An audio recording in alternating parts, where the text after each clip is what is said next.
Welcome to another Cleverdix episode. In this episode, Duncan is flying solo as he talks to Amy Gubser, all the way from San Francisco. Amy is the first person to swim the 29.7 miles or 48 k's from San Francisco to the Farallon Island, dodging the sharks in the cold. Other people have done it back to San Francisco, but she's the first one to swim to Farallon. She chats about balancing shift work as a pediatric nurse and her training, being a granny, and some of her other swims, including swimming around Manhattan Island, Gibraltar Strait, North Channel, and the Catalina Channel. This is a great chat. She is one tough lady. I'm sure you're going to love this one. All right. Welcome back to Cleverdix. Today we have got Amy Gubser. Am I pronouncing that correctly, Amy? That's correct. Cool, man. What's the origin of the surname? Well, it's my husband's surname, and there's actually a village in Switzerland that has a whole bunch of Gubsers, and it's right on the border, kind of near Basel. Near Basel, Germany and Switzerland, so it's kind of on the border there. So yeah. Awesome, man. Well, you're the first Gubser I've ever met, so nice to meet you. So, Amy, we normally kick off with a little bit of an introduction from yourself. So if you want to maybe give us a bit of an intro and potentially how you got involved in swimming. Yeah. Well, my name's Amy Gubser. I am now 56 years old, and I've always swam. I can't remember a time that I haven't swam, but I was a pretty accomplished swimmer. I swam through college. I went to University of Michigan. And I kind of, didn't accomplish what I had expected based off of how hard I trained. And I think a lot of swimmers leave the pool with a lot of unfinished business. And so I kind of left with a little bit of a unclear picture of how swimming would fit in my life later on. Raised my kids, had, family, profession. I'm a nurse. And about 10 years ago, I got challenged by a really close family friend to go into the water in the San Francisco Bay here in the middle of winter, which is your summer. But the water temperature was 52 degrees. So it was just about 10 degrees Celsius. And that's not so cold. And without a wetsuit. And I just thought he was absolutely bonkers. And I came up with every excuse in the book, and I couldn't get out of it. So I joined him. And during that experience, I cried. I had a panic attack.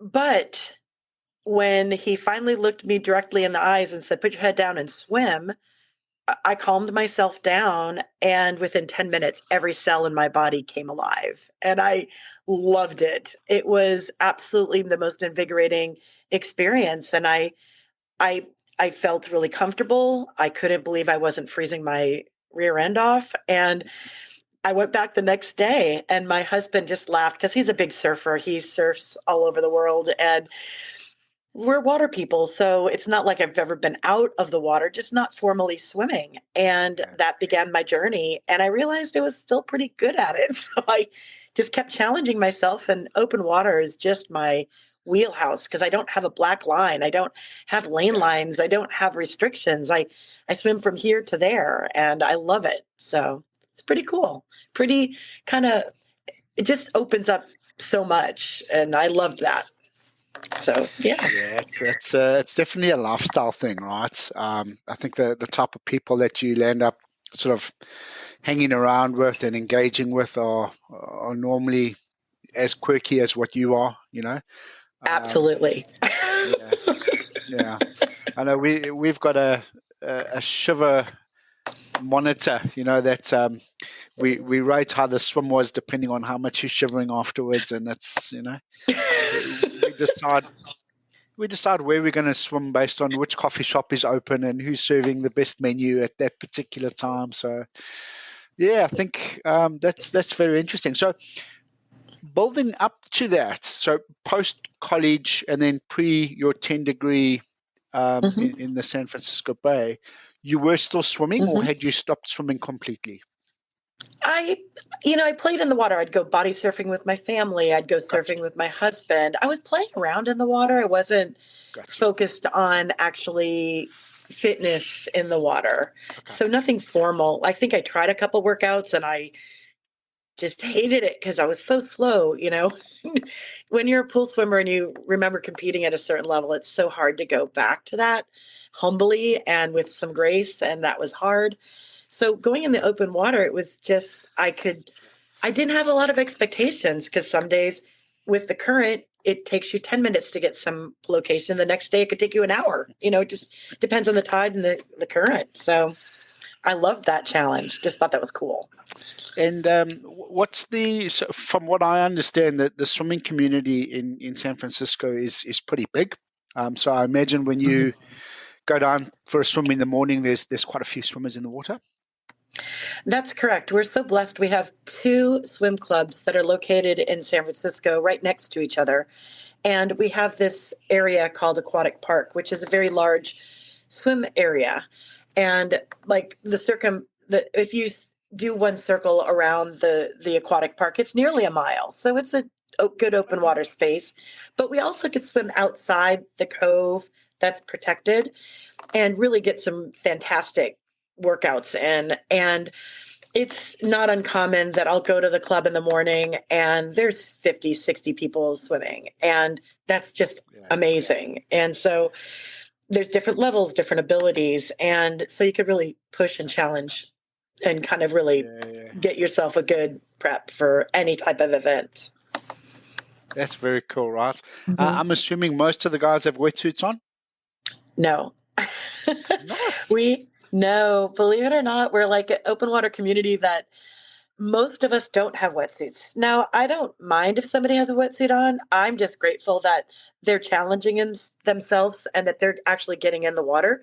And eventually, if they want to take it off, great. But there's people that wear wetsuits for different reasons. But we're kind of a primarily no wetsuit organization. Both the clubs are like tout that that's what they're known for. So yeah, that's very cool. I like that. I'm originally from South Africa. Came through to New Zealand. In South Africa, most swimming was done in skins, most open water swimming, unless it was really cold. But when I arrived in New Zealand, everybody had a wetsuit, and I was the one guy that didn't. Right? So slowly but surely, it's evolving. There's a whole bunch of little pods that are leaving their wetsuits behind and swimming through winter for the first time without wetsuits. But I very much enjoy the fact that it's almost like old school. I'm sort of similar age to you, right? But that's old school. There's no technology. There's no nonsense. It's just as basic as you can get and in touch with nature, right? So there's definitely something special about that. I really appreciate that. I'm going to stick it on my list to come and swim with you guys one day, right? Oh, please. You're more than welcome. We'll get you an Alcatraz. We'll get you a Golden Gate swim. There's so many fun swims around, and we have a little boat, but our clubs also have boats that they take out into the bay to support the swimmers. And it's so awesome. You're welcome anytime. First, yeah. Cool. Yep. Tell me about your massive swim from San Francisco to the Farallon Islands, right? When did you do that? What got you involved with that? And what was it like? You were the first woman to do that, right? Yes, I was the first person to swim from the Golden Gate Bridge out to the islands from the east to the west. There have been 6 people that swam the other direction. Okay. The only other woman swimmer was from New Zealand, Kim Chambers, and she did that a few years ago. So I know Kim very well. All the swimmers that have actually completed the swim I have met or know. I live here. Those islands are 30 miles offshore. We see them when they're revealed through the fog on the horizon, and they're kind of creepy. Like their reputation is called the Devil's Teeth. They chewed up ships in the dark times where they didn't have navigational tools.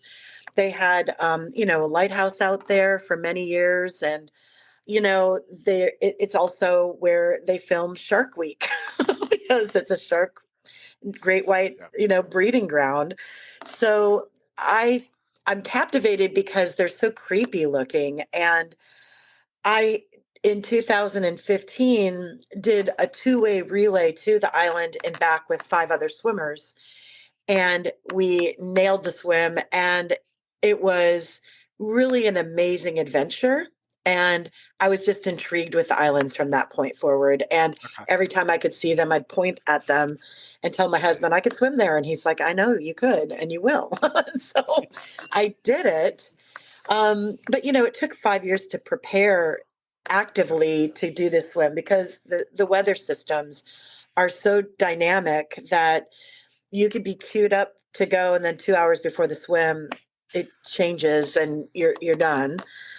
And so I've been prepared many years and had to cancel for various reasons. So that was frustrating. What's the distance, Amy? It's 29.7 statute miles. So pretty good distance. It's about 45, 46 kilometers, yeah? More than that, yeah. Yeah, a little bit more than that. Closer to probably think 50. Yeah, about that. Okay. Yeah. Right in that wheelhouse. Yeah. That's a very long swim, right? So what did your preparation look like for that? So I started preparing, like I said, 5 years ago, and I just kind of keep a level of fitness, but gearing up to train hard for this. It started in January, and I knew my swim was going to be in May, and I started ramping up. And so the actual, about 4 weeks before the swim, I was up to 50,000, meters a week, and making sure I got the distance in. I work at the hospital. I'm a nurse, so I'd have to get up at like 3:30 in the morning to be swimming by 4:30, so I could get a couple hours in before work. On the weekends, I would just swim 5 to 6 hours each day, try to make up the distance. So, I kind of had to like play around and really fit in the training. But the other thing too is I had to really prepare for the cold.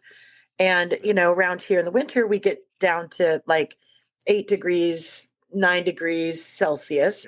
But I was knowing that it was going to be maybe 7 or 8 degrees off the continental shelf. It gets upwellings, but it dropped down to 6 degrees.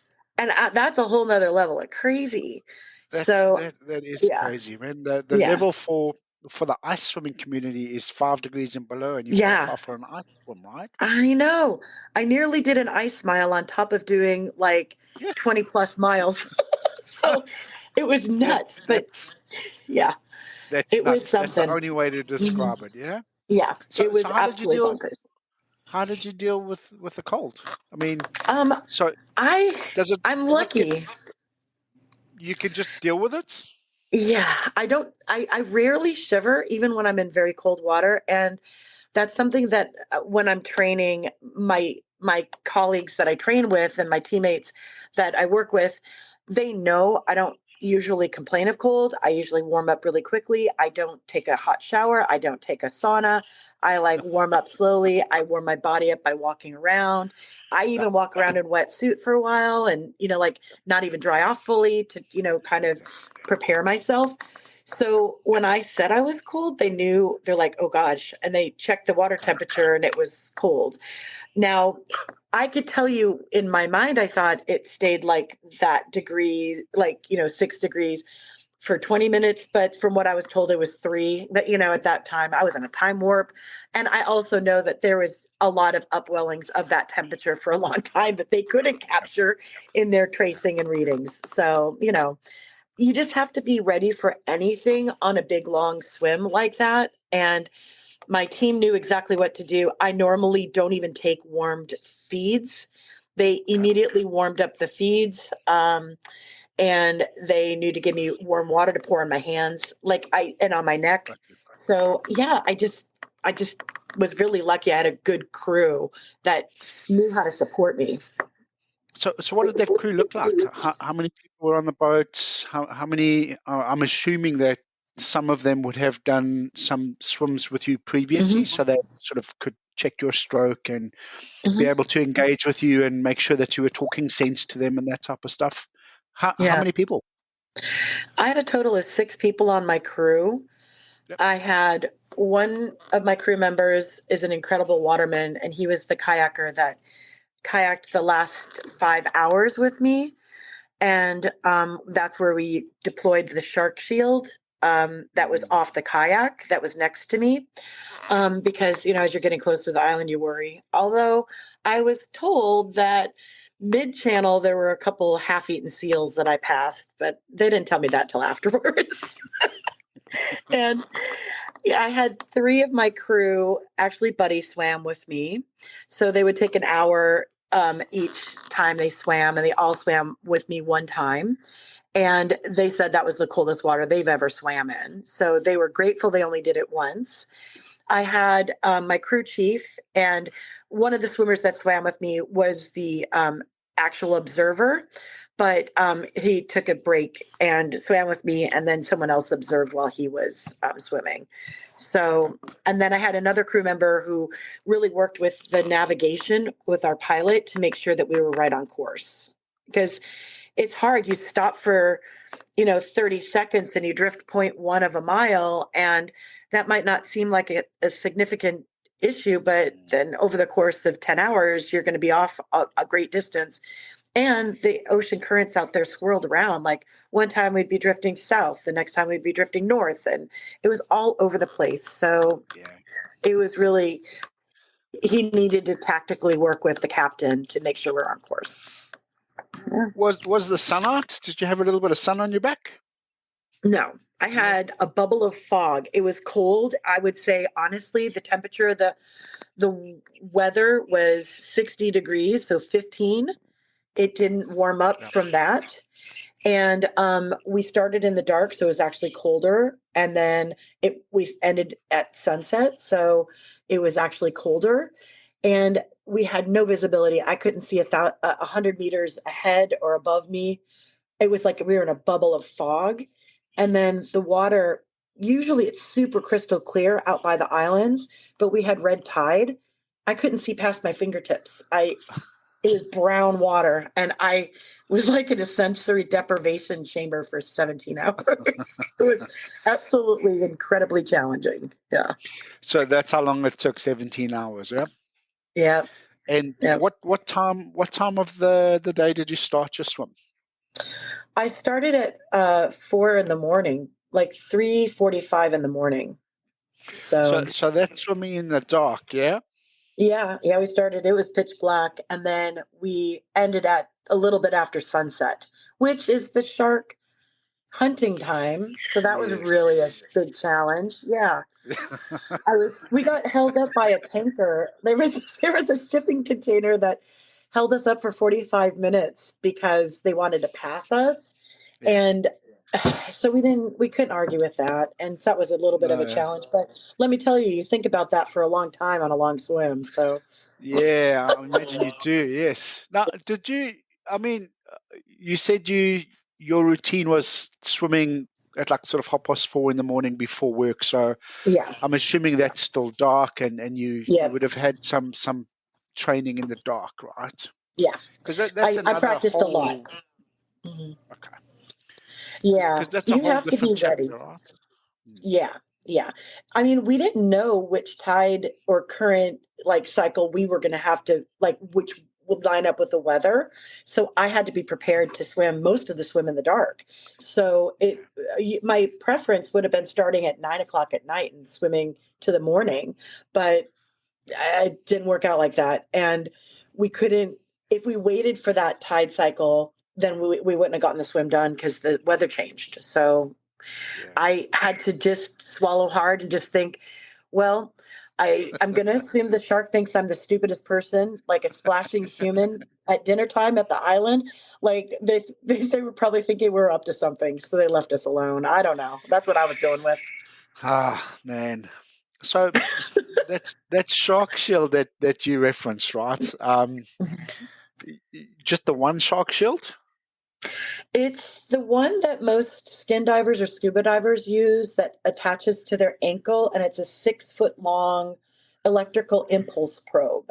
And yeah, that's the only one. We deployed it underneath the kayak, hoping that it would scatter the electrical impulse to keep the sharks away. And from talking to all of the divers in the dive community around our area, because it's called the Red Triangle, they all use that product. They said with confidence that even me being near the kayak would be helpful because it scattered such an impulse that it scattered the sharks that they could even witness visibly. Yeah. So yeah. So it's But not. I It's not couldn't the see product. anything. It's Yeah. not. It's not the product called Shark Bands where you wear it like a watch Mm-mm. on your no. So it's actually No. okay. Now, You how actually that works strap it is it? on. Yeah. Yep. Yeah, you strap it After onto you. your ankle and then it drags behind you. Like what the scuba divers and skin divers use. Yeah. Okay, but obviously too Mhm. difficult to strap onto your leg while you're swimming, right? It's too cumbersome. Well, there's the actual, like, is that a violation of the Ah, international swim rules? And gotcha. I would argue that would definitely be the shark bans. I don't have an opinion on, but honestly, they don't work. So why use Yeah, them? yeah. It actually, the impulse is so light, from what I understand with the shark bands, that it actually tracks the shark. Yes, Whereas that's the what I was impulse gonna from the, say. Yeah. yeah, yeah. So I wouldn't wear those. That would be stupid. It would be like wearing a yellow swimsuit too. Like, yum, yum, yellow. It's like, hello. All right. Yeah, I exactly. did a lot of What research to make sure. Mhm. do you have a tow float with you? Like a safety buoy that's attached to your waist? Mm-mm. No, That's against just well, during the swim itself, you don't need it because you you got the got your kayak. team right Yeah. there. Yeah. I mean, the tow floats are mainly good for the visibility when you're in an area and you're swimming and you want boats to watch out for you. But I had a boat dedicated to watching out for me. So I wouldn't wear it because it would be in violation of the swim rule. But the only reason it would be helpful is if they had to pull me up if I passed out underwater, like Yeah. that would be it. Okay. And then Hmm.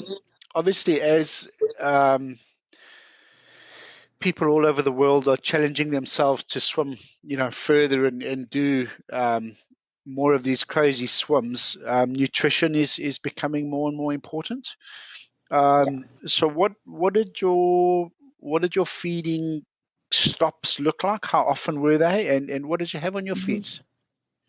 Yeah, well, I'll say the first thing is that if somebody actually could figure out the nutrition for every endurance athlete, they would be a millionaire because it is such a unique and personal, like, thing for every individual athlete that one thing doesn't necessarily translate to the next athlete. So, my feeding that I did the best is I did a lot of training without any feed, more of like kind of like a fasting training, just because I am a little bit heavier, I'm older, and I have more of an insulin resistance. I know this, so I have to work with that. I fed every 30 minutes, but I didn't necessarily take carbohydrate every 30 minutes. I would alternate with just water and a fruit. Like I loved peaches because they cut the salt and they tasted so good. But, on my feeds that I did take, I did chicken bone broth mixed with CarboPro, which they no longer make CarboPro. So I totally had to like save this for years, waiting for the swim. So yeah, I know, but it's hard. Most people don't. And the reality is, I've been on numerous swims. I swam the Maui Nui channels in Maui, and it was 90 degrees and the water was like 85. I threw up 12 miles Mm. each day times 3 days, and I only had Coca-Cola, and I made it. Like, I swam Yeah, around Manhattan Island, and I had to feed only on Coca-Cola because I was throwing up. Like, I've been on the sideways end of the stick, and I know that I can make it through. So it's okay. Sideways But end of the people, stick. I've never heard that before.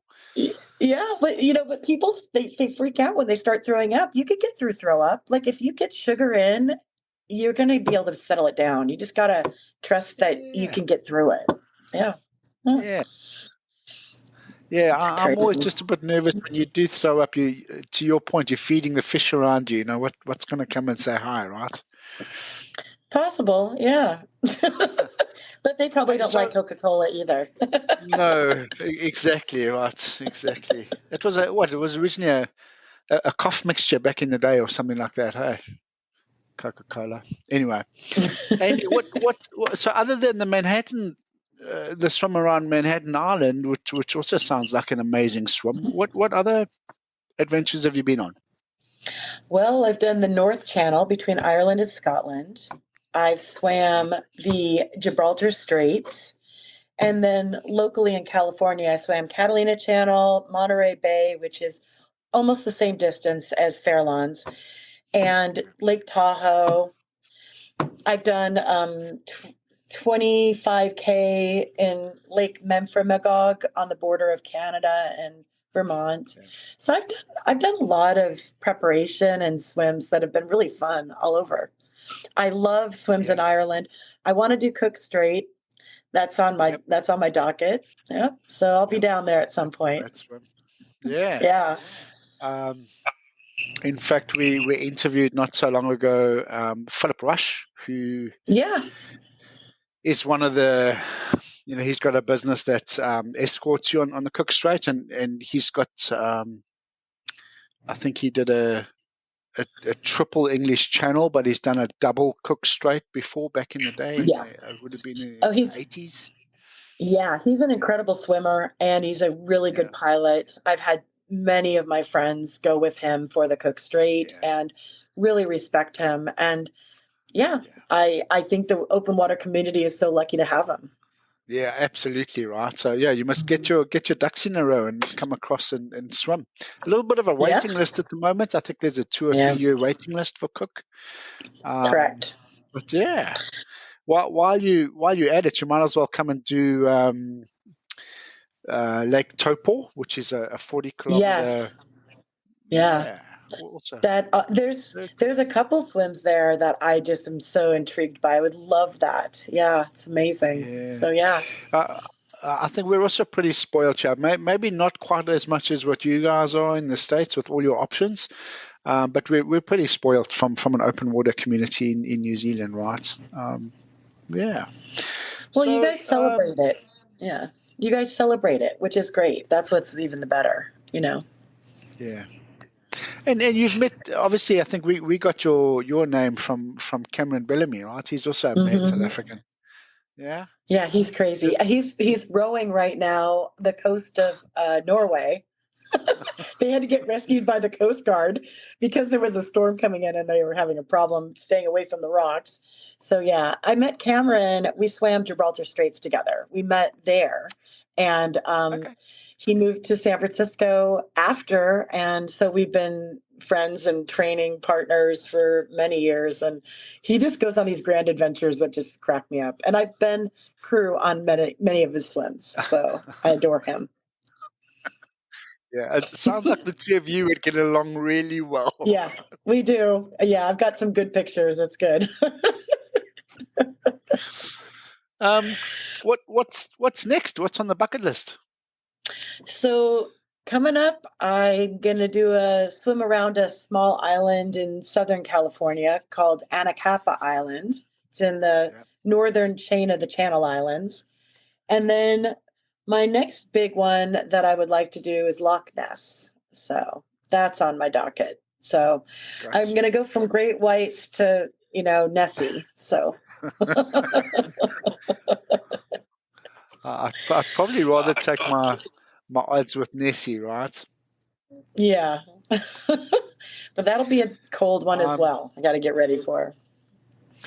yeah, I was watching the British guy Ross Edgley did a swim across the In loch. the Yukon. Um, Oh, yeah, he did the lock yeah, too. oh That's that right. yeah, Yeah. Yeah. Yeah, he did the lock a couple of years ago, I think it was. Yeah. Hmm. Yeah. I would love it if he just tried to do some of these amazing things that he's done for swimming, but just lose the wetsuit, right? I think it would just be so much more powerful a story, right? Yeah. But We maybe all we'll, agree. we'll keep nagging Yeah. him. Well, I think the more that he gets chub rub and these like he always posts the bacon His neck strip on his falling neck off. and his tongue. I think the more chub rub he gets, the better we'll have to argue for him to ditch the wetsuit. So yes, Exactly. he's also good friends of Jer Kennedy from Ireland, who swims without a wetsuit, who's an ice miler. And I think Jer's chipping away at him and getting him to understand. He's also making more connections in the open water swim community. And we're grateful for the notoriety and the exposure he's bringing to the sport. But he's gotten Mm. that feedback, like take the wetsuit off. And I think he will. Yeah. I mean, he's a tough bugger, right? I've got Yeah. no. He's He'll an definitely amazing be able. swimmer. Yeah. He is. Yeah. Okay, so keep nagging from your side, Amy. We'll nag from little New Zealand as well, and we'll hopefully get him there, right? Yeah. So what's your longest swim? Would that have been the San Fran to the Farallon Islands, the 50K, or have Yeah. you gone further? Yeah. No, the longest ones I've done 3 of them about 50K. So yeah. I don't It, My wheelhouse is about that. Like there are okay. people that just do these incredible adventures like Sarah Thomas, who's a really good friend and colleague and swimmer. I just so respect, just adore her. I am not, Yeah. she is a superhuman. She is unbelievable. But 100K plus stuff for back-to-back English channels, I will support her, but I won't do it. Love her for that, though. I love that she Yeah. pushes. It's great. It is amazing, right? Um, Hmm. what does your husband have to say with all your swimming? Like, what does that do for your sort of work life swimming Hmm. balance? It must be quite tricky to squeeze it all into a day, right? Yeah, it does. But, he's a surfer, and I've grown up knowing that when the surf's up, he's out of here. So now it's just the shoes on the other foot where like my training season's up, I'm out of here. He respects it. Like he really appreciates my dedication and my determination. He really was very nervous about the shark aspect of this last swim, and he will be the first to Mm, say he's grateful that one's done. And he knows I approach things very cautiously and safely as best I can control. But, he does understand that swimming takes a lot of determination and dedication to training every single day. And you have to be prepared to do that. So we kind of just work our world around training. Like we'll take the boat out to go fishing, and if fishing's slow, I'll hop in and I'll swim a couple hours. It's just I'm at trolling speed, so sometimes he catches halibut. It works out. We kind of work it together. that's very cool. Is he on the boat with you, seconding you and looking after you as well? Is he one of your crew? Most of the time he is, but for this particular swim, he had a family trip planned with his mother and his siblings to kind of research some of their heritage in Ireland. So he actually was in Ireland when I was on my swim. And we knew before he left that it was 100% possible I would be going on this swim without him. But he trusted everybody on my crew so much that he knew it would be okay. He needed Xanax, but that's on him. And I was looked after quite well. Um, so what are you, excuse me, coughing in your ear. That's okay. From having evolved, I've got to put this politely, right, so I don't offend anybody, either you or listeners, right? But obviously getting older, I turn 50 next year, and I have definitely found that your training and your preparation and your recovery all looks a little different to what it used to look like, 10 or 15 years ago. Yeah.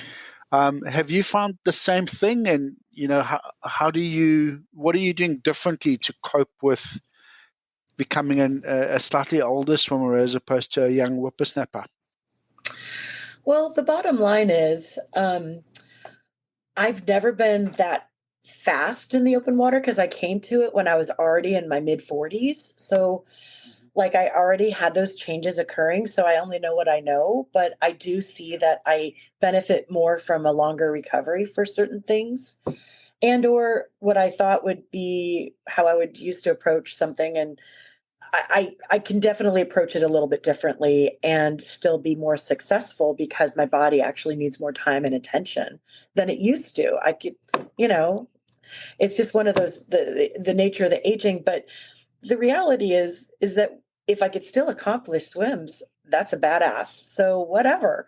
Like, I was talking to one of the therapists that was doing body work on me prior to my swim, and he said, look, Amy, you're doing a swim that no one's ever done before. It's just for bragging rights. Just get it done.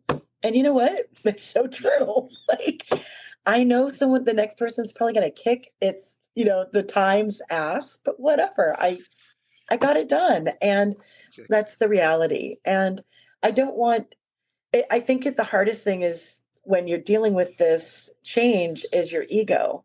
And so if you really kind of table the ego and you realize you're still doing some pretty badass things, it's pretty cool that people of your age aren't doing, celebrate that. And that should hopefully give you that satisfaction that you're missing from maybe being as fast or other So there's attributes. my high five, Amy, because I'm on your page 100%, right? Yeah. So we spoke, we touched very lightly on the ice swimming community, right? Is that something that interests you? I mean, it seems like it would be a natural sort of challenge for you to try and tick off the list to try and do some ice swimming. I had not really considered that would be my wheelhouse until, honestly, yeah. I just didn't think it would be in my wheelhouse until this swim. And yeah. I mean, it's obviously well within your capabilities to do that, right? Yeah, it is. Definitely. Yeah. But I have a lot of mentors that will guide me appropriately, which is really great. Yeah. And I really feel like it's going to be a fun challenge if I choose to kind of pursue it. I'm kind of still a little nervous about it. So, yeah. Well, I think you would absolutely kick butt at it. We spoke to Ram Barkai, who's the founder of I know Ram. So if you have a listen. Yeah, I know Ram. Yeah. But Amy, you are an absolute inspiration. I'm going to leave you to your day. Yeah, sorry, I just got texted. No, that's all good. Absolutely fine. Really appreciate getting to know you a little bit better and sharing some of your adventures with us. And if it's okay with you, hopefully in a couple of months' time we can chat again and have an update on what your world's looking like. Oh, that would be awesome. I'd love it. And I really hope one day, Duncan, we could swim together. I think that would be amazing and such a fun get together. But honestly, the world gets smaller when the open water community gets together. So that's 100%. so fun. Right? So we've got a couple of goals, right? We'll get Ross Edgley out of his wetsuit. I'm going to come and swim around the States with you, and we'll get you through Cook Strait and maybe even around Rangitoto Island. I mean, not many people get to swim around a volcano, right? That would be really cool. I'd be game for that. That sounds awesome. And we'll stick you on the list. That Very sounds good to really meet good. you, Amy. Have an awesome weekend ahead, right? You too. Enjoy. Take care. Ciao, bye. Bye-bye. Bye-bye. Well, that was the Clever Dicks podcast, hosted by myself, Jim West, and Duncan Cookard. As always, we'd appreciate any comments or suggestions that you may have. It may be people to interview or topics to cover. If you want to send us some comments, you could use email and go to cleverdicksnz@gmail.com or drop us a comment on Instagram at clever_dicks. If you did enjoy this episode, please tell your friends about it. It'll really help us grow the podcast. See you in the water. Bye.